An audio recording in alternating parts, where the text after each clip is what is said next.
अस्सलाम वालेकुम नाजरीन, मैं हूं आपकी मेज़बान कौसर। आज जो प्रोग्राम मैं आपके साथ लेकर आई हूं, उस प्रोग्राम को आप खुद जब देखेंगे तो एंजॉय करेंगे। मेमन कम्युनिटी एक ऐसी कम्युनिटी है जो किसी तारुफ की मोहताज नहीं।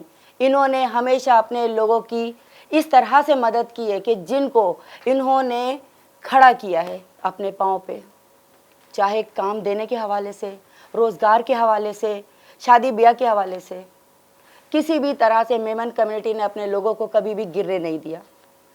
जहाँ पे मेमन कम्युनिटी की बात आती है, मेमन लोगों की बात आती है, जहाँ पे मेमन बरादरी की बात आती है, वहाँ पे आईएमओ का नाम आता है। और जहाँ पर आईएमओ का नाम आता है, वहाँ पर इनके प्रेसिडेंट से लेकर वाइस प्रेसिडेंट से लेकर इनके जनरल सेक्रेटरी से लेकर तमाम वो लोग जो इस आईएमओ की बुनियाद हैं, इनके काम की अगर आप फहरिस्त को गिनने बैठ जाए तो शायद लिखते लिखते एक किताब ख़त्म हो जाए। आज हमने एक छोटा सा गुलदस्ता सजाया है जिसके अंदर वो तमाम लोग मौजूद हैं जो किसी तारुफ के मोहताज नहीं। ये शुरू से आईएमओ के लिए इतना काम कर रहे हैं जो कि देखने वाले नाजरीन खुद रियलाइज़ करेंगे कि इसको हमें हाईलाइट करने की ज़रूरत नहीं है। मेरे साथ इस वक्त मौजूद है पाकिस्तान चैप्टर के वाइस प्रेसिडेंट आसिफ मुनाफ लोधिकावाला। अस्सलाम वालेकुम सर, खुश आमदीद।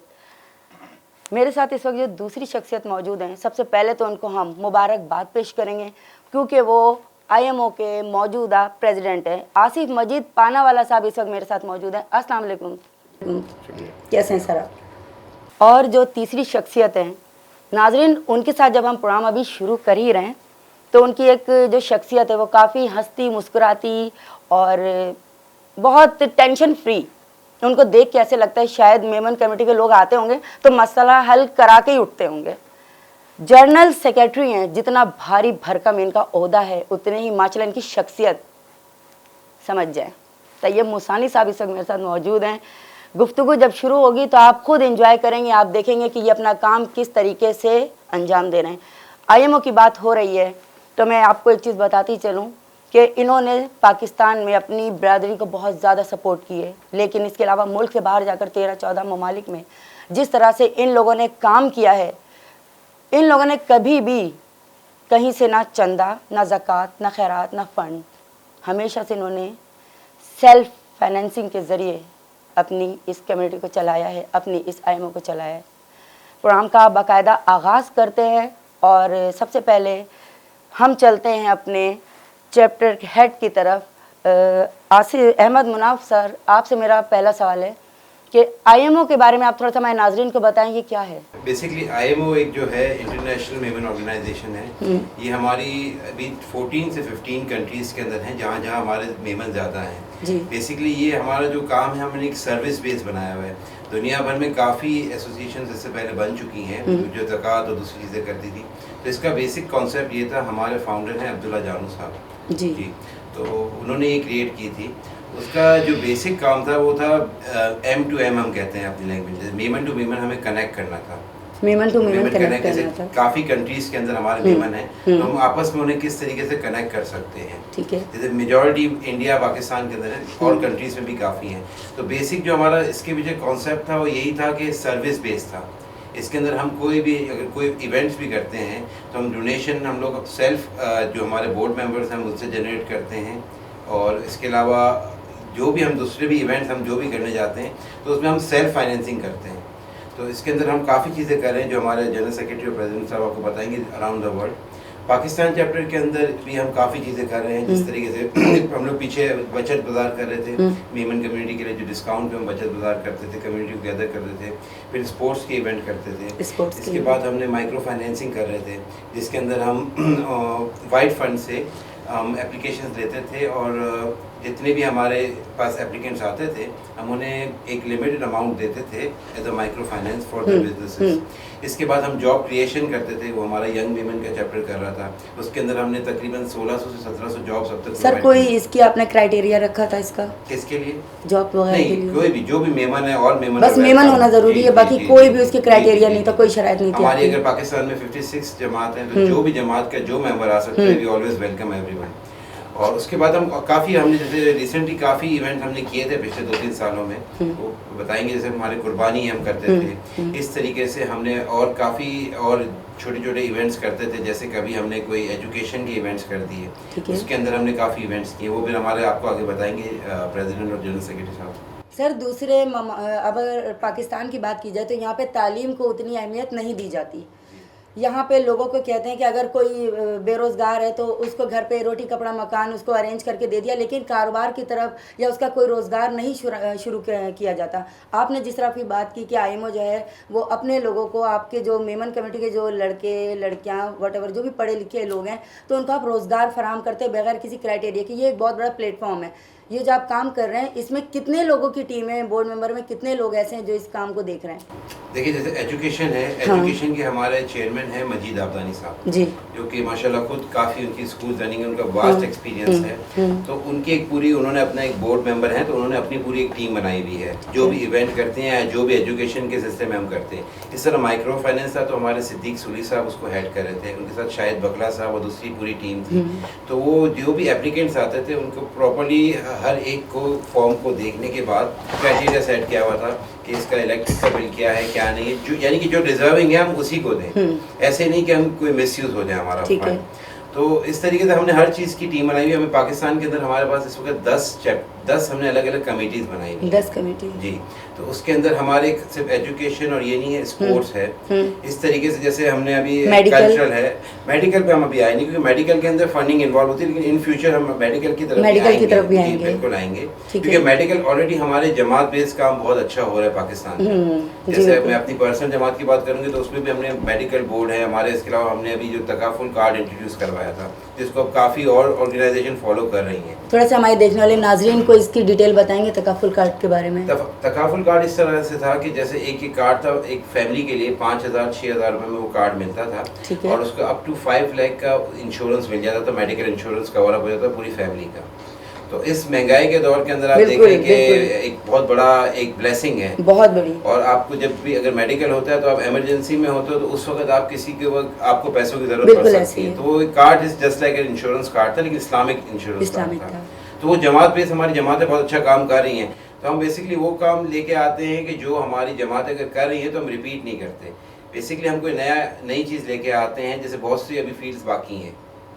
और रिसेंटली अभी हम एक प्रोग्राम करने जा रहे हैं, हमारे प्रेसिडेंट आसिफ मजीद साहब जो भी बने हैं और जनरल सेक्रेटरी साहब भी आए हुए हैं। तो हम एक प्रोग्राम कर रहे हैं नेक्स्ट मंथ, एक मेगा इवेंट कर रहे हैं जिसमें पाकिस्तान के जितने भी मशहूर बिजनेसमैन हैं और पर्सनालिटीज़ हैं उन सबको हम गैदर कर रहे हैं इन रिसेप्शन ऑफ हमारे प्रेसिडेंट आसिफ मजीद साहब के लिए नेक्स्ट। सिर्फ ताजिर बिरादरी को ही आप लोगों ने हाईलाइट किया उसमें? मेमनों की ताजिर बिरादरी जो एलीट अच्छे जो बिजनेसमैन है या पर्सनालिटीज़ है वो अंडर वन रूफ आएंगे, तो जाहिर बात है जब उनके कोलैबोरेशन होगा तो सबके लिए फायदा है ना, आइडियाज शेयर होंगी, आपस में मिलेंगे, क्योंकि हमारे मेमन काफ़ी हैं पाकिस्तान में। तो हम वो एक सिलेक्टेड गैदरिंग करना चाह रहे हैं और हमें ऑनर देना है, हमारे प्रेसिडेंट है तो उस ऑनर के लिए आईएमओ पाकिस्तान चैप्टर एक इवेंट कर रहा है और जनरल सेक्रेटरी साहब भी कराची में हैं, तो साथ साथ हम ये करना चाह रहे हैं। बहुत शुक्रिया सर आपका। जी आसिफ भाई माशाल्लाह मुस्कुरा रहे हैं, ज़ाहिर इतना बड़ा ओहदा आपको मिला है तो इतनी बड़ी जिम्मेदारियां भी आपके ऊपर आ गई हैं। तो प्रेसिडेंट बनने के बाद क्या फीलिंग है, क्या समझते हैं कि आपके ऊपर जिम्मेदारियों का कितना बोझ आ गया है? नहीं, पहले मैं पाकिस्तान चैप्टर का वीपी था और पाकिस्तान के चैप्टर के ये सारे काम जो है वो मेरी निगरानी में होते थे। हम जो है अपने बोर्ड थे सारे उन लोगों को ऑक्यूपाइड करते थे, उनसे काम लेते थे। अब जब आप बोल रहे हो ना, अब इंटरनेशनली प्रेसिडेंट बनने का मतलब ये है कि पूरी दुनिया के वीपीज से बात करना। बिल्कुल। तो रिसेंटली हमने एजीएम की तंजानिया में, वहाँ पे बहुत अच्छे इवेंट्स किए हमने, स्पोर्ट्स एक्टिविटी थी। हमारे यहाँ तो लोग क्रिकेट खेलते हैं, वहाँ पे वॉलीबॉल खेलते हैं। अच्छा। तो अब वॉलीबॉल के लिए वो लड़कों को तैयार किया कि भाई ये मेमनों की टीम है, फिर वो टीम के अंदर में जो है अच्छे लोग हैं, वो अच्छे खेलने वाले हैं, उनको और प्रमोट कैसे किया जाए उसके ऊपर हमने बात की। फिर हम इसके बाद जो है वो कल्चर शो रहा कि लेडीज़ अपने जो खाने की चीज़ें हैं, जो वहाँ की लोकल फूड हैं, इसके अलावा वहाँ पे ड्रेसेस हैं, तो वो सारा एक बहुत अच्छा, मतलब मैं समझता हूँ कि जितने वहाँ के मेमन थे वो सारे ही मौजूद थे। तो बहुत अच्छा इवेंट हुआ। आपके पास क्लिप्स आई होंगी, नहीं तो हम आपके साथ शेयर करेंगे कि इतना वास्ट था और एक बहुत बड़ा ग्राउंड जो था वो हमने इसके लिए किया था, ऑक्यूपाइड किया था और वो पूरा भरा हुआ था अल्हम्दुलिल्लाह। तो ये दुनिया के अब काम की जिम्मेदारियां जो है ना वो हमारे ऊपर ये डाल बहुत दी बड़ी है। जिम्मेदारी है। लास्ट इससे पहले हमने किया था केनिया के अंदर में, नैरोबी में किया। नैरोबी में भी माशाल्लाह से इसी तरह से स्पोर्ट्स एक्टिविटी और वहाँ के वीपीज जो काम कर रहे हैं उनको देखना, तो ये सारे काम जितने भी हैं ना, अब श्रीलंका है, बांग्लादेश है, इंडिया पाकिस्तान हो गया, और यूएई मेन चैप्टर है, बहुत बड़ा एक रोल है यूएई के अंदर में, क्रिकेट स्पोर्ट्स एक्टिविटी होती है, और हमारे जो फाउंडर हैं वो भी यूएई में ही बैठते हैं। तो अच्छा ये रहता है कि ऑन एंड ऑफ मेरा भी आना जाना होता है, तैयब भाई का भी होता है, तो वहाँ पे मुलाकात हो जाती है। फाउंडर से भी हम बात करते हैं, अब्दुल्ला जानू हसन हमारे फाउंडर हैं, उनसे भी बातचीत करते हैं कि भाई आगे क्या करना है, किस तरह से हैं। हम बैठ के चॉकिंग करते हैं, प्लान करते हैं कि अच्छा, अभी प्रोग्राम के दौरान मैं एक चीज़ नोटिस कर रही हूँ कि आप लोग माशाल्लाह आपस में जिस तरह से बात कर रहे हैं, तो जिस तरह से एक बन मुट्ठी की तरह यहाँ आप लोग बैठे हुए और बात कर रहे हो, तो क्या इस तरह काम जब आप लोग कर रहे होते तो आपस में इसी तरह बातचीत हो रही होती है, इसी तरह आप लोग एक दूसरे के साथ मिल के बात कर रहे होते, या कभी किसी बात पे इख्तलाफ भी हो जाता है आप लोगों का आपस में? नहीं, कभी ऐसी बात होती है कि मैं कुछ और बोल रहा हूँ, दूसरा वो मतलब वो ट्रेंड सेट नहीं हो रहा है, तो फिर हम डिबेट करते हैं, व्हाट्सएप कॉलिंग कर लेते हैं, व्हाट्सएप ग्रुप के ऊपर जो है वो वीडियो लाइव कॉलिंग है, आजकल तो बहुत आसान हो गई ये चीज़ें, बिल्कुल ऐसे तो ही है। हम उसके ऊपर बात करते हैं। फिर मैं कुछ बोल रहा हूँ तो मेरी बात सुनेंगे, फिर दूसरे की बारी आएगी, तो इस तरह से फिर हम चीज़ों को जो है वो स्ट्रीमलाइन करते हैं। तो कभी कभी हमारा हो जाता है कि अब जैसे आपको बताया ना कि तंजानिया में जो है वो स्पोर्ट्स जो है वो चल रहा है वॉलीबॉल, और मैं बोलूँ कि क्रिकेट खेलो, क्रिकेट खेलो, तो क्रिकेट पाकिस्तान में है, तो उधर के फिर उसके वीपी से हम पूछते हैं कि भाई ये बताओ कि अभी क्या करें, ठीक है, कि अपने जो तंजानिया की मेमन है, नैरोबी की मेमन है, उनको हम किस तरह से जो है वो अपलिफ्ट कर सकते हैं। उनके मसाइल और हैं कुछ, उनके मसाइल पाकिस्तान की तो पोवर्टी लेवल के बिलो द पोवर्टी लेवल है, तो अब उनका जो है वो मसला यही है कि पैसे कहीं से आ जाए, ये मसले का हल हो जाए, एजुकेशन का मसला हो जाए, कारोबार हो जाए, तो वो यहाँ के मसले डिफरेंट है, दूसरी कंट्रीज के मसले डिफरेंट आसिफ है। सर, क्या कहेंगे आपके पाकिस्तान में जो मेमन कम्युनिटी है वो ज़्यादा इस वक्त परेशानी और तकलीफ का शिकार है, या बाहर जब आप गए हैं कीनिया वगैरह, नैरोबी, वहाँ के जो मेमन लोग हैं, वहाँ के अवाम को जो आपने देखा है, किनको ज़्यादा आप लोगों की ज़रूरत है? पाकिस्तान के अंदर में आप रियली देखें कि जिस तरह के हालात हो गए हैं कि आजकल को सर 30-40 हज़ार रुपये में घर नहीं चलता, कुछ भी नहीं होता है, बिल्कुल 30-40 हज़ार। हमारे पास तो लड़के आते हैं ना, माँ बीमार है, घर का किराया भरना है, बच्चों को पढ़ाना है, खाना खाना है, किस तरह से होगा? बच्चों को स्कूल से निकाल लेते हैं, हम बोलते हैं आप नहीं पढ़ा सकते, हम पढ़ाते हैं। ये हम लोग IMO में काम ये करते हैं, और मेमनों की बिरादरी की जो जमातें हैं ना वो ये काम कर रही हैं। अगर आप बिलीव करो कि ये सारे काम नहीं होते हो ना, आपको कोई मेमन का बच्चा रोड के ऊपर भीख मांगता हो सर, ये बहुत बड़ी बात है। मैं अपने प्रोग्राम के जरिए बिल्कुल ये कहना चाहूँगी कि अगर कभी भी कहीं भी बात हो रही होती है तो मेमन कम्युनिटी को इसलिए ज़्यादा प्रेफर किया जाता है कि वो अपने लोगों को रोड पे निकलकर भीख मांगने नहीं देते। आपके अभी जब ये बात छिड़ी गई है तो मैं नाजरीन को आपका एक बहुत बड़ा कारनामा ज़रूर शेयर करना चाहूँगी कि कोविड में जब कोलैप्स आए थे उस वक्त जो मामलात इतने ख़राब चल रहे थे, आपने माइक्रो फाइनेंसिंग का जो काम किया था वो थोड़ा सा मेरे नाजरीन को बताएं। देखिए, हमारे माशाल्लाह मेमनों में ना लोग, अल्लाह ताला ने दिल भी दिया पैसे देने का, ऐसे ही है। हम उस वक्त ना हमने ये स्कीम अनाउंस कर दिया, आप बिलीव करो सर, हमारे पास पैसे नहीं थे, हमें नहीं पता था कि क्या होगा, मगर हमारे पास एप्लीकेंट आ रहे थे कि आसिफ भाई मैं कारोबार कर रहा था, मेरे 2 लाख रुपए से मैं वापस खड़ा हो जाऊंगा। हमने इनसे नहीं पूछा, अब 2 लाख 3 लाख 5 लाख हम लोग पैसे देते गए इन लोगों को, और हमें अल्लाह ताला की मदद मिलती गई। हमारा कोई कमाल नहीं है, जो हमारे से हो सका हमने किया, हमने लोगों को बताया कि भाई ये चीज़ें चल रही हैं।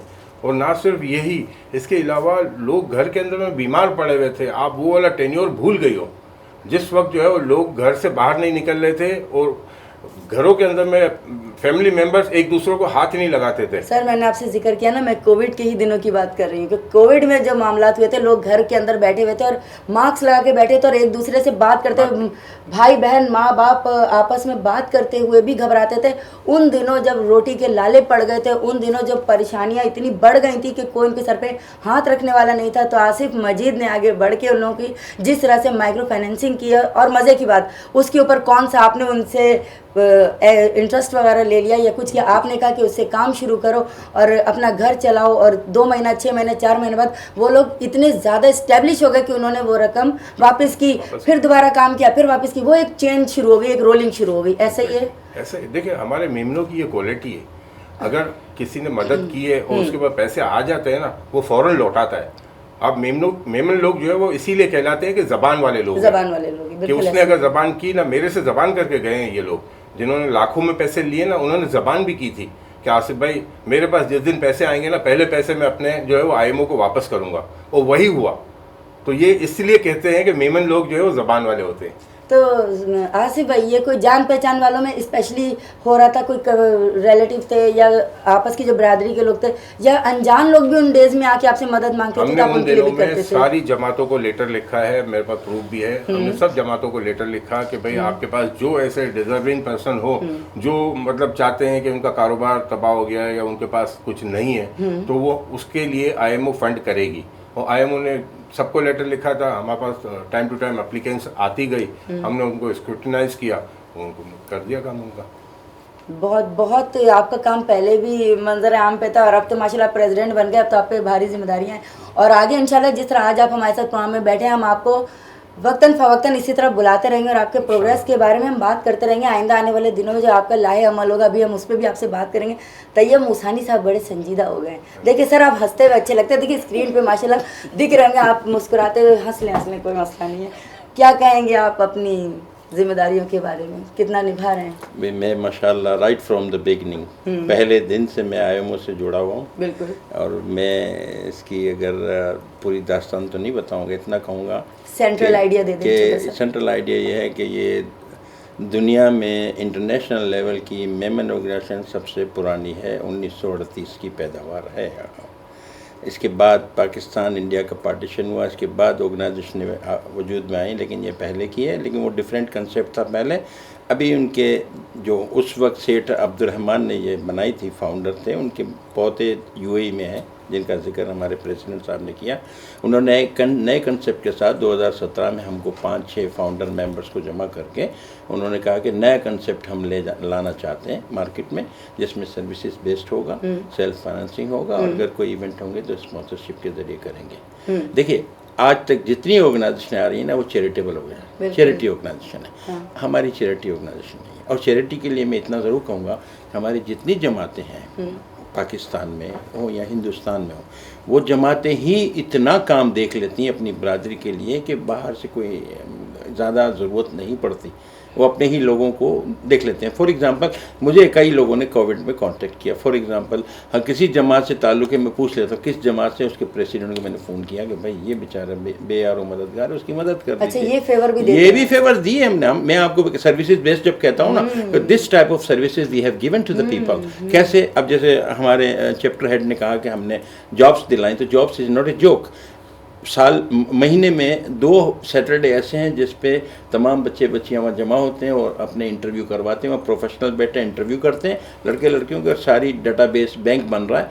और जितने एंटरप्रेन्योर्स हैं, मेमन हो या नॉन मेमन, उनको बताया जाता है कि भाई आप लोगों को कोई बंदा चाहिए जॉब के लिए, आपके यहाँ कोई रिसेप्शनिस्ट चाहिए, कंप्यूटर चाहिए, अकाउंटेंट चाहिए, हम आपको देंगे। और इसी तरह हुआ हमारा यंग मेमन ग्लोबल विंग के जो हैं फरहान परदेसी साहब, वो हेड हैं यंग मेमन के, वो बराबर अपने ऑफिस डेडिकेट कर दिए और वो कर रहे हैं। और माशाल्लाह अब तक मेरा ख्याल है 2000 लोगों को जॉब्स दिलवाई हैं। ये बहुत बड़ी बात है, बहुत बड़ी 2000 चूल्हे जल गए, इसका मतलब 2000 फैमिलियाँ पलने लगी हैं। ये सर्विसेज बेस्ट है। अगर आप किसी प्रोफेशनल के पास जाते, ये इस तरह की कंसल्टेंसी करते, वो चार्ज भी करते हैं आपको, वी आर नॉट चार्जिंग। ये फ्री हो गई ना इससे। अब आप देखिए, मैट्रिमोनियल में हम इन्वॉल्व हैं। हमारे जॉब्स के लिए हम चाहते हैं कि जॉब्स लोगों को ज़्यादा मिले।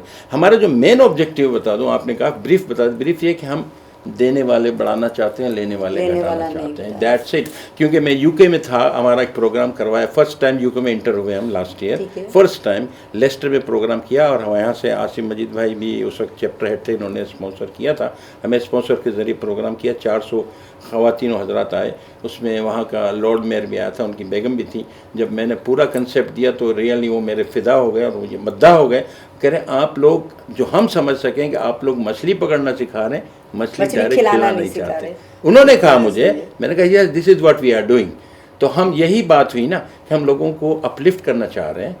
मुख्तलिफ देखिए, सिर्फ चैरिटी देकर ही आप अपलिफ्ट करेंगे नहीं हो सकता, कभी नहीं होगा। आजकल यही प्रॉब्लम, हमने आप इंटरव्यू से पहले भी आपने डिस्कस किया कि कुछ लोग ज़्यादा आदी हो गए हैं। मर्द हजरात घर में बैठे हुए हैं, बीवियाँ उनको मंथली मिल रहा है, बच्चों की स्कूल यूनिफॉर्म फीसें मिल रही हैं, वो काम नहीं करना सर अभी यही बात मैं आपसे डिस्कस कर रही थी कि यहाँ पे जितने भी फाउंडेशन वगैरह है वो रोटी कपड़ा मकान उनको अरेंज कर देते हैं, बैठ के 3 टाइम खाना दे देते हैं, तो वो किस तरह से वो काम नहीं कर रहे, हमारी इकोनॉमी में उनका हिस्सा कोई देखा जाए तो उनको और माजूर कर रहे हैं। जो मर्द अगर 2 महीना 4 महीना 6 महीना साल बैठ जाएगा घर में और बैठ के अगर खाने को मिलेगा तो IMO का जहन में रखिएगा। IMO का मेन मकसद जो है ना वो यही है कि हम कम्युनिटी को अपलिफ्ट करना चाहते हैं, चैरिटी से हट के। हमारी ऑर्गेनाइजेशन चैरिटी ना कलेक्शन करती है ना डिस्ट्रीब्यूशन करती है। जब ये चीज़ हम करते ही नहीं तो अल्हम्दुलिल्लाह हम बहुत ही पावरफुल हैं और हम लोग कह सकते हैं दुनिया वालों को कि हम बगैर चैरिटी के भी हम कम्युनिटी को अपलिफ्ट करना जानते हैं और कर रहे हैं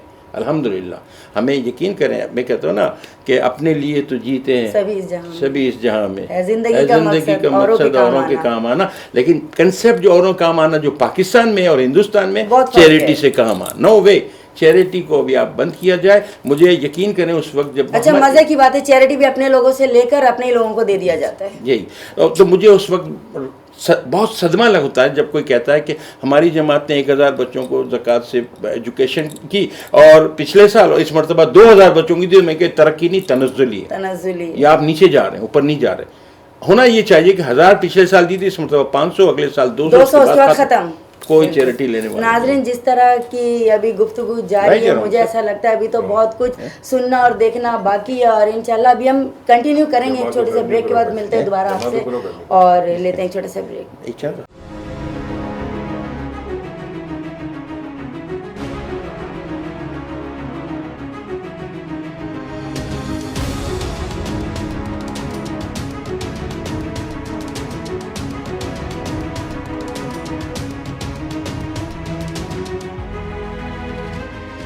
जी नाजरीन, दोबारा से हम प्रोग्राम के अंदर शामिल हुए हैं और हमारे जो तीनों गेस्ट हैं माशाल्लाह मज़ा आ रहा है इनके साथ बात करने में, क्योंकि जिस तरह का काम ये कर रहे हैं बहुत कम यहाँ हमारे ममालिक में कोई काम इस तरह से करता है। ओहदों पे तो लोग बैठ जाते हैं, प्रेसिडेंट बन जाते हैं, वाइस प्रेसिडेंट बन जाते हैं, जनरल सेक्रेटरी बनने में कौन सा टाइम लगता है। यहाँ हमारे पाकिस्तान में तो अगर मेमन कमेटी का हटा के अगर बात की जाए तो यहाँ पर पैसा फेंक तमाशा देख वाला हाल है। यहाँ तो सीटें मिलती है पैसों से, लेकिन मेमन अगर कमेटी के लोग अगर खड़े हैं तो वो अपने लोगों के लिए खड़े हैं।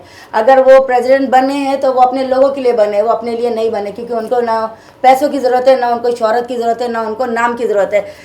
मेरे साथ इस वक्त पाकिस्तान चैप्टर के वाइस प्रेसिडेंट अहमद मुनाफ साहब मौजूद हैं और इनसे मैं बात करूँगी कि सर आपकी जो ये IMO है, ठीक है, IMO की बात करूंगी और आप ये चैप्टर के हेड जो है इसकी बात करूंगी कि इसको लेकर जो आप चल रहे हैं, ठीक है, आप लोग पे जिम्मेदारियां डे बाय डे बढ़ रही हैं, ठीक है, इस वक्त सबसे टफ टारगेट आपके आगे क्या है?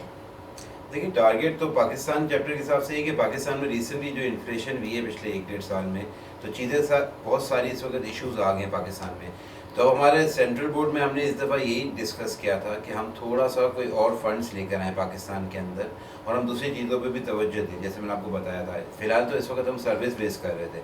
तो पहला टारगेट जो मुझे दिया गया वो ये दिया गया कि हमारी जो 10 कमेटीज़ है उसको हम किसी भी तरीके से अपना इन रनिंग ले आएँ, उस पर नए मेंबर्स को लेकर आएँ और उनको टारगेट्स दिए जाएँ। वैसे जो हमें फ्रॉम द ग्लोबल दिया जाता है प्रेसिडेंट साहब ने और सेक्रेटरी साहब ने कि आप साल में कम से कम एटलीस्ट 3 इवेंट्स करें, maximum as much as you want. तो 3 इवेंट्स हमें अच्छे से करने हैं।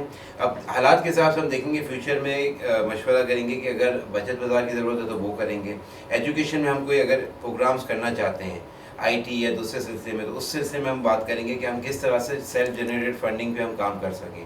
फिर स्पोर्ट्स हमारा पिछले 2 साल से नहीं हो सका था, अनफॉर्चुनेटली कोविड की वजह से, वरना हमने क्रिकेट टूर्नामेंट का सोचा था और दूसरे स्पोर्ट्स का, तो वो हमने सोचा था कि भाई इस दफ़ा करें। और रिसेंटली हम एक प्रोग्राम करने भी जा रहे थे जिसमें तमाम जमातों को हमने बुलाया हुआ था, जमात के जितने भी अहदेदार थे उनके हम एक क्रिकेट इवेंट करने जा रहे थे, लेकिन वो टाइमिंग की वजह से 14 अगस्त आ गया था तो अवेलेबिलिटी नहीं थी, तो वो भी फ्यूचर में प्लान आउट है। इसके अलावा हमारे पास 10 कमेटीज है, तो हमारे पास चीज़ें तो बहुत सारी, टारगेट्स तो बहुत हैं, all depend on the situation, क्योंकि पाकिस्तान के हालात हैं उस हिसाब से सिचुएशन चेंज हो जाती है। जैसे हमें अगर कोई भी चीज़ प्लान अप करते तो देखभाल के हम आगे करेंगे पूरे साल में, हमारे पास ऑप्शंस तो बहुत सारे हैं। सर कहते हैं किसी भी मुल्क की मईशत उस मुल्क की रीढ़ की हड्डी होती है। पाकिस्तान की देखा जाए इस वक्त मईशत बिल्कुल डाउन हो गई है, ठीक है, डॉलर के जो रेट है डे बाय डे बढ़ रहे हैं, कम नहीं हो रहे। उसकी वजह से ज़ाहिर मुल्क में महंगाई बहुत बहुत शदीद हो गई है। तो जब आम आवाम के ऊपर इतना बुरा हाल है, तो ये इस वक्त ताजिर बिरादरी भी इसकी लपेट में आई हुई है। तो आप लोग जो ये काम कर रहे हैं, तो उसके ऊपर इसका असर नहीं पड़ रहा? बिल्कुल पड़ रहा है। 38% इन्फ्लेशन पाकिस्तान में है, 24% इंटरेस्ट रेट है। दुनिया में इस तरह से कहीं पे भी नहीं होता। इफेक्ट होता है डेफिनेटली, लोग इस मूड में नहीं होते, लेकिन अब आहिस्ते आहिस्ते हालात बेहतर हो रहे हैं और हम बहुत पॉजिटिव हैं पाकिस्तान के। हम बहुत पेट्रियाटिक हमेशा से हैं कि भाई पाकिस्तान इंशाल्लाह बेहतर हो जाएगा। इसमें मोरल सपोर्ट भी होनी चाहिए लोगों को। तो हम तो इसीलिए करते हैं कि अब जो भी लोग इसके साइड इफ़ेक्ट्स आ रहे हैं, तो किसी तरह हम जो भी पाकिस्तान की आप समझ लें कि इस वक्त 67% of the population is below 30-35, तो हमारी न्यू जनरेशन इधर उधर चले जाएगी ना, क्योंकि वो बहुत डिसहार्ड हो रहे बाहर जाने लोग। तो हम किसी भी तरीके से ऐसे इवेंट्स करना चाहते हैं कि किसी तरीके से हम उन्हें सपोर्ट करें, in base of education, in base of self financing, in base of sports हो गया। इसके अलावा हम और इस तरह की एक्टिविटीज़ करते हैं कि हम अभी जैसे जो बिजनेस कॉन्फ्रेंस कर रहे हैं, जो मैंने आपको बताया, हाँ। वो भी एक इसकी करिए कि अंडर वन रूफ और जो भी इन्फ्लुएंशियल मेमन्स हैं वो आपस में बैठें, आइडियाज़ शेयर करें और दूसरी कम्युनिटी को अपलिफ्ट करने के लिए बातें करें। यही प्रेसिडेंट साहब और जनरल सेक्रेटरी साहब का भी यही कॉन्सेप्ट था कि हम सबको गैदर करें और आइडियाज़ लें, उनको ऑन बोर्ड लें, क्योंकि हमारे पास जितने ज़्यादा लोग आएंगे, जितनी फंडिंग आएंगी, तो हम और बड़े टारगेट्स अचीव कर सकते हैं। सर, आप लोग बाहर से तो फंडिंग करते नहीं हैं, सही है ना? आप लोग अपने जो मेन लोग होते हैं, आप लोगों के बड़े हेड होते हैं, आप लोग सारे आपस में करते हैं। ज़ाहिर है हर वक्त हर के हालात एक जैसे नहीं रहते। तो कभी ऐसा कोई वक्त आया कि आप लोग के IMO के जो लोग हैं वो कभी किसी मुश्किल में आए हों और आप लोगों ने उसको खड़ा करने में मदद की हो? नहीं, अल्हम्दुलिल्लाह ऐसा तो कोई नहीं। IMO के अंदर तो बहुत साउंड लोग ही हैं। और दूसरी मैं आपको एक और बात बता दूं कि हमारे IMO के अगर आप बोर्ड मेंबर देखेंगे ना, कोई भी एक सेंट्रल ऑर्गेनाइजेशन, तो जिस तरीके से एक डेमोक्रेसी होती है ना, जैसे इस वक्त अगर आपको एक प्राइम मिनिस्टर बनना है तो उसको पहले एक MNA बन के आना है फ्रॉम ग्राउंड रूट। तो हमारे के अंदर अगर आसिफ भाई हैं, तो आसिफ भाई जेतपुर जमात के प्रेसिडेंट हैं, काफ़ी साल हो गए, इस दफ़ा भी माशाल्लाह नमोज आ गए। इसके अलावा APMF के अंदर भी ये सीनियर वाइस प्रेसिडेंट सर्व कर चुके हैं। इसी तरह तैयब भाई की बात करेंगे तो तैयब भाई सऊदी अरब के अंदर मासा थी, उसके अंदर तैयब भाई ने सर्व किया एज ए जनरल सेक्रेटरी और इनके पास एक एक्सपीरियंस है। और मासा थी जो कि सऊदी अरब की मेमन जमात थी। इस तरह हमारे जो एक्स जो डिप्टी प्रेसिडेंट थे इकबाल मेमन ऑफिसर साहब, he is the president for the last I think 8 years। इस दफ़ा भी अनअपोज आए हैं ऑल इंडिया मेमन जमात, जिसके अंडर में 525 जमातें आती हैं। ठीक है। तो आप इस तरीके से अब्दुल्ला भाई हैं, अब्दुल्ला भाई अपनी 2-3 जो दोराजी की दूसरी एसोसिएशन है उधर अपना दुबई के अंदर, उसके हैं। इस तरीके से हम काफ़ी जिस कंट्री का हम लेते हैं, हमारी कोशिश होती है कि वो उसी अपना वहाँ की जमात के अंदर वो सर्व कर चुका हो। तो हमारे पास IMO के अंदर जो टीम है वो बहुत सब स्ट्रॉन्ग लोग हैं, अल्हम्दुलिल्लाह। हमें किस तरह का कोई इशू नहीं आता और हमारे पास हम लेते हैं उन तरह के लोगों को हैं कि जिनके पास पास्ट एक्सपीरियंस हो from grass root level community का। बेहतरीन। इन्हीं की बात को मैं थोड़ा सा आगे यूँ बढ़ाऊंगा कि देखिए, जब जमात में काम करते हैं ना, तो एक परेशान आदमी आता है ना, वो ये नहीं देखता कि सामने आसिफ मजीद है, उसको अपनी परेशानी सूझ रही होती है और मेरी परेशानी का मुझे हल कौन करके देगा। तो वो जब उसका हल करना हम जमातों में काम कर करके ना ये सीख जाते हैं बातें कि ये आया है ना, तो मुझे आसिफ मजीद बन के बात नहीं करना है, ठीक है, मुझे एक आम इंसान बन के बात करना है। जब अगर मैं आसिफ मजीद बात करूँगा तो मेरा उसके साथ जो एटीट्यूड है वो दूसरा होगा। बट एक जमात का प्रेसिडेंट, एक जमात का ओहदेदार, वो और तरीके से बात करता है कि हाँ बेटा क्या मसला है बता, उसकी बात सुनना, उसके मसले का हल करके देना, उसके पैसे चाहिए तो पैसे करके देना, उसको सेटिस्फाई करके भेजना। अब अगर आप बोलो आसिफ में उसको क्या ज़रूरत है, उसके पास तो उसका स्टाफ जो है वो आते हुए 4 बार पूछता है कि मैं जाऊँ या नहीं जाऊँ बॉस के पास। बट बात ये है कि जब जमात में बैठते हैं ना, तो ये सारी चीज़ें हमें सीखने के लिए मिल जाती है। तो फिर इस जगह से जब बंदा आगे बढ़ता है ना, तो प्रेसिडेंट बनता है, तो उसका हक बनता है कि वो समझता है कि किस तरह से ट्रीट करना है एक आम इंसान को। आसिफ भाई, आपसे बात करते हुए एक सवाल मेरे जहन में आया, पता नहीं आप प्रेसिडेंट हैं, ठीक है, माशाल्लाह मौजूदा प्रेसिडेंट है, आप लोग 2-2 साल के लिए प्रेसिडेंट बनते हैं, जैसे 2 साल आप बने, अब अगले 2 साल बाद फिर इलेक्शन वो होंगे, काउंटिंग होगी, फिर कोई और बनेगा, फिर कोई और। कोई ख़ास क्राइटेरिया, कोई ख़ास इसके टर्म एंड कंडीशन होते हैं प्रेसिडेंट बनने के लिए? देखिए, प्रेसिडेंट बनना बहुत आसान है, इसको निभाना बहुत मुश्किल है।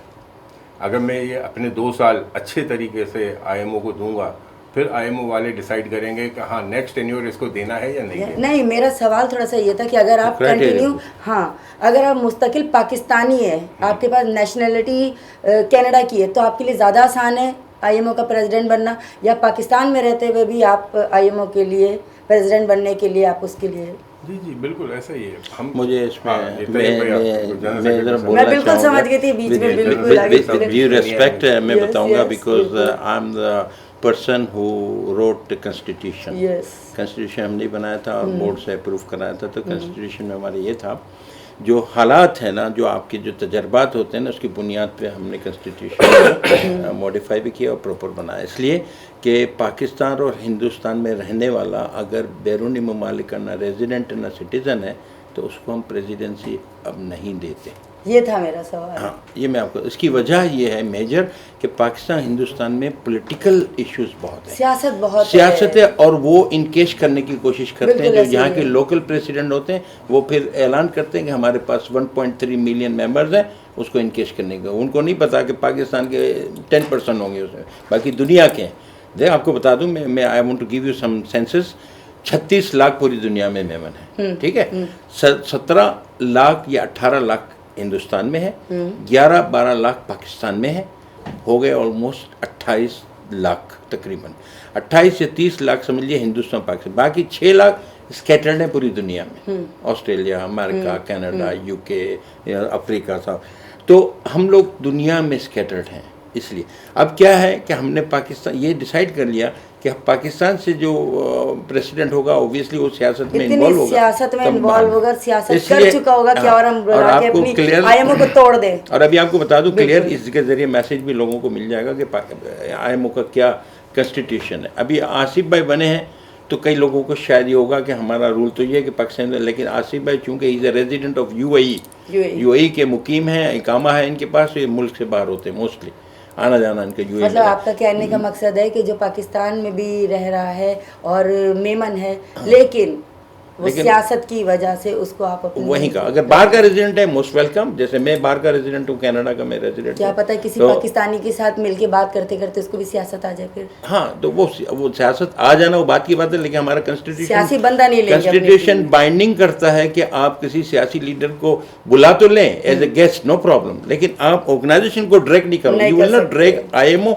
Into politics. ये हमारा मकसद है मेन, तो यही मकसद है। मैं आपको जो डिटेल बता दी, मैं समझ गई। हाँ, तो हम और ये मैं समझती हमारा काम सोशल वेलफेयर है, नॉट पॉलिटिक्स। पॉलिटिकल हमारा कहीं से भी नहीं है, नाइदर पॉलिटिकल नॉट रिलीजियस, या लोगों की खिदमत कर लें, दो में से एक बात हो सकती है। और आपको एक बात बताता हूँ, यहाँ प्लीज इजाफा करूंगा, ऐसी यूनिक चीज़ें हमने की हैं जो मैंने आपको यूके का भी हवाला दिया कि वहाँ हमने जाते ही मैं लैंड हुआ और मैंने कहा यहाँ के हाफिज ढूंढो।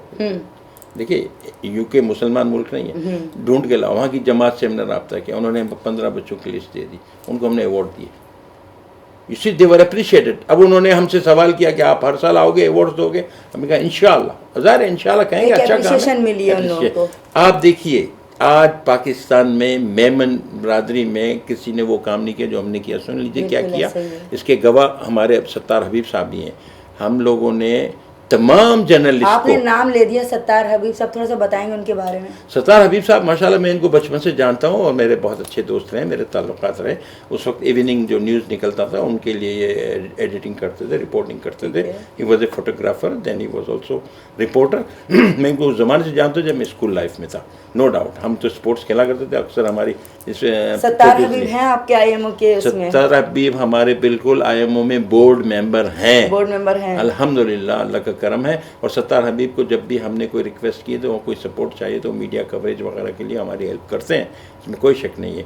तो आईएमओ माशाल्लाह जो भी काम करे, मैं आपको यूनिक जो बता रहा था जगह जो चीज़ की हमने वो ये की है, मोवेनपिक हमारी 5 स्टार होटल में हमें तमाम जर्नलिस्टों को, मेमन जर्नलिस्टों को बुलाया, उनको अवार्ड्स दिए। और 2 जर्नलिस्ट जो सीनियर थे, मोर देन 60 इयर्स के, 2 जर्नलिस्टों की आंखों से आंसू टपक रहे थे। मैंने कहा क्या हो गया? कह रहे हैं कि हमें आज तक किसी ने अवार्ड नहीं दिया, किसी ने अप्रिशिएट नहीं किया, आईएमओ ने किया। ये हुई बात। आसिफ भाई जितने माशाल्लाह खुश इस वक्त दिख रहे हैं, देखिए मैं आपको एक बात कहूँ, हर चीज़ पैसा नहीं होता। एब्सोल्युटली।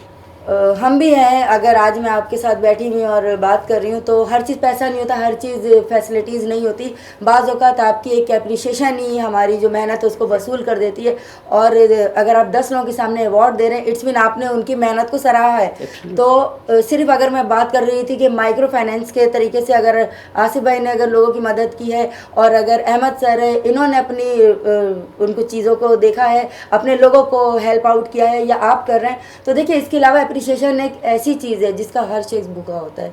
ठीक है, एप्रिसिएशन का मतलब ये होता है कि हम लोगों को उम्मीद है कि ये हम इनके पास जा रहे हैं, ये हमारा काम देख रहे हैं, तो कल को ये हमें और आगे बढ़ाएंगे, ना कि पीछे करेंगे। हमारे पाकिस्तान में तो ये चीज़ बहुत कॉमन है कि हमारे पाकिस्तानी एक दूसरे की टांग खींचने में ही लगे रहते हैं। हिंदुस्तानी और जो पाकिस्तानी लोग हैं ये अपने लोगों को ही आगे बढ़ने नहीं देते, लेकिन मेमन कम्युनिटी के जो लोग हैं वो आप लोग जो हैं वो आगे बढ़ा रहे हैं। आपकी बात को मैं थोड़ा सा और आगे बढ़ाना चाह रहा हूँ कि देखिए ये अप्रिसिएशन की वजह से ही आज आप जितने भी सोशल वर्कर देख रहे हैं ना, वो ग्रास रूटर हैं, ये पैराशूटर नहीं है। पैराशूटर इन द सेंस जो बिल्कुल ताज़ा तरीन है और दौलत के बलबूते पे सोशल वर्कर बनने की कोशिश कर रहे हैं, नॉट नेसेसरी। जो ग्रास रूटर हैं कि हम ईद के कपड़ों में हैं स्कूल के ज़माने में और खाले उठा रहे हैं, किसी के लिए, वेलफेयर के लिए, ऑर्गेनाइजेशंस के लिए। कपड़े गंदे हो रहे हैं लेकिन हमारे वालिदैन इनकरेज करने के लिए वेलफेयर का काम करने दो, कपड़े चेंज कर लेगा बच्चा। This is the sort of appreciation. हमें टीचर जब अप्रिशिएट करता है जब तो हम आगे बढ़ते हैं ना, आगे बढ़ते तो इसी तरह हमने जो अप्रिसिएशन की जर्नलिस्ट की या हाफिज़ की तो किस लिए की? वो इंस्पायर हुए कि हमें आगे बढ़ना है, तो इसीलिए हम आगे बढ़ाना चाहते हैं कौम को या अपलिफ्ट करना चाहते हैं। This is our way. अब IMO का जो है ना अंदाज़ बिल्कुल मुख्तलिफ है। आई डोंट नो लोगों को पसंद आए ना, लेकिन मैं समझता हूँ हमें अब तक एप्रिसिएशन चारों तरफ से मिला है। किसी ने नहीं कहा कि आपका जो कंसेप्ट है वो गलत है। हत्ता कि अमेरिका के मैसाचुसेट्स का मेयर ने भी कहा कि the concept you have, we prefer every NGO should adopt your concept. Very well done. Ahmed sir, आपसे मेरा एक सवाल है कि आइंदा आने वाले 5 सालों में आप IMO को किस जगह देखते हैं? देखिए आइंदा 5 सालों में तो हमने जो पिछले 4 साल 5 साल की अगर आप हिस्ट्री देखेंगे तो we are growing every year. और हमारा यही टारगेट है कि जितने कंट्रीज, अब जैसे बहुत सी स्मॉल छोटी छोटी कंट्रीज हैं जहाँ मेमर्स हैं, हम वहाँ अपने चैप्टर्स लेके आएंगे, वहाँ पे चैप्टर हेड लेके आएंगे, VPs बनाएंगे, बोर्ड मेंबर्स लाएंगे। और दूसरा ये कि हम लॉन्ग टर्म में जिस तरह के दुनिया के हालात हैं, जैसे आसिफ मजीद साहब हमारे प्रेसिडेंट बने, काफ़ी डायनामिक है, इन्होंने पिछले 3-4 साल पाकिस्तान में बहुत अच्छा काम किया है। बहुत अच्छा, बिल्कुल। मैं एज अ बोर्ड मेंबर था और मैं as a chief patron young women था, तो फिर हमने काफ़ी चीज़ें उनसे सीखी हैं। अब वो ग्लोबली आए तो उनका विजन आगे हालात देख कर है। The world is changing, global warming आ रही, काफ़ी दूसरे मसले मसाइल दुनिया में आ रहे जो पहले नहीं थे। और वर्ल्ड पूरा आपको पता है डिजिटलाइज हो रहा है, IT पे जा रहा है। तो किसी न किसी तरह हम ये कोशिश करेंगे कि फ्यूचर के अंदर जो हम M2M है इसको मज़ीद डिजिटलाइज कर दें, ताकि एक सिंगल क्लिक पे हम ऐसी कोई वेबसाइट इंट्रोड्यूस कर दें कि वो कनेक्शन हो जाए। और हमारे मोर देन 1.3 मिलियन मेंबर्स हैं ग्लोबली, तो हम उन सबको भी किसी तरह यूटिलाइज करें। इसके अलावा पाकिस्तान के मेरी कैपेसिटी एज अ पाकिस्तान है, तो मैंने आपको पाकिस्तान के मसले बताए थे कि इन्फ्लेशन और जो मसले हैं, तो अब हमारी सेंट्रल बोर्ड से ये होगी गुजारिश कि हम किसी तरीके की अपनी सेल्फ जनरेटेड फंडिंग लेकर आएँ और हम जो दूसरे इशूज़ हैं हम उसमें भी आहिस्ते आहिस्ते इन्वॉल्व हों, क्योंकि अभी तक हम इस तरह से हमारे पास फंडिंग थी नहीं, हमारा टारगेट दूसरा था। तो इस तरह से मैंने आपको और अपने जो आगे के इवेंट्स का बताया था, स्पोर्ट्स है, कल्चरल है, मेडिकल है, एजुकेशन है, सब फील्ड्स के अंदर हम आगे काम करेंगे जिस तरह से है। और आपका सवाल अगले 5 साल का, तो 5 साल में इंशाल्लाह हमारा, मैंने आपको टारगेट बताया कि हमें काफ़ी और इवेंट्स करने हैं। और शायद एक और बात मैं आपको बता दूं, हमारा जो सेंट्रल अभी AGM हुआ था और जो बोर्ड मीटिंग हुई थी उसमें ये डिसाइड हुआ था कि नेक्स्ट ईयर 2024 का जो AGM है वो हम पाकिस्तान में होस्ट कर रहे हैं। तो प्रेसिडेंट भी होंगे यहाँ पे, जनरल सेक्रेटरी भी होंगे, तो ये काफ़ी मुश्किल टारगेट है, लेकिन इंशाल्लाह अचीव करेंगे। जो हमारा 3 डेज का जो हम एक इवेंट करेंगे उसके अंदर जो बचत बाजार होगा, ये कॉन्फ्रेंसेस होंगी या जो प्लानिंग हो गई है, इसकी सारी प्लानिंग कर रहे हैं, अंडर प्रोसेस है, we are waiting for the right time कि हम कौन सी डेट्स को लॉक करें, क्योंकि सारे डिग्निटरीज अराउंड द वर्ल्ड आएंगी, तो हम वो फाइनलाइज कर रहे हैं विद इन 6 मंथ 1 ईयर 2024 में। अच्छा, 7th AGM होगी हमारी, ये हो चुकी है मुख्तलिफ मुल्कों में। अब पाकिस्तान को सेलेक्ट करना टारगेट और इतने क्लोज हर साल। अच्छा, एवरी ईयर करें, कोविड की वजह से रुक गया। अब 7वीं AGM होगी। आसिफ भाई आपके लिए टफ नहीं है? सबसे पहली बात तो ये है कि अभी वो वक्त ख़त्म हो गया है कि घर का एक इंसान काम करने वाला था और 10 6 लोग खाने छह वाले थे। तब तो 6 काम कर रहे हैं तो एक खा ले तो बड़ी बात है। अभी 6 में से कम 2 या 3 को काम करना पड़ेगा। That's क्योंकि true. आज भी आप देखोगे हमारी रियलिटी आपको मैं बताता हूँ कि चाहे मेमन नहीं, हमारे पूरे पाकिस्तान में किसी को हम बोलेंगे ना एक खाना पकाने वाली अच्छी नहीं मिलती है। 40,000 रुपये में मैं देने के लिए तैयार है, 50,000 देने के लिए तैयार है, मगर खाना पकाने वाली कोई अपने घर से नहीं निकलने के लिए तैयार है। ये हालत है। तो अब इस हालात के अंदर में आप देखो चाइना है, वो तरक्की कर रहा है। क्यों कर रहा है? कि उसके मेल फीमेल सारे ही काम एक कर रहे हैं, हैं। एक काम कर रहे हैं। आज हमने ये डिसाइड किया है कि आज हम ऑनलाइन की बात करते हैं, अली बाबा पे, अमेज़ॉन पे हम वो ट्रेनिंग करा रहे हैं बच्चों को कि ये लोग जब अगर सीख जाएंगे ना तो डॉलर्स में पैसे कमाएंगे। और यही वक्त है कि आज अगर हमने इनको अगर मोटिवेट किया और इनको हमने राह रास्त पे लाया कि भाई आप काम करो,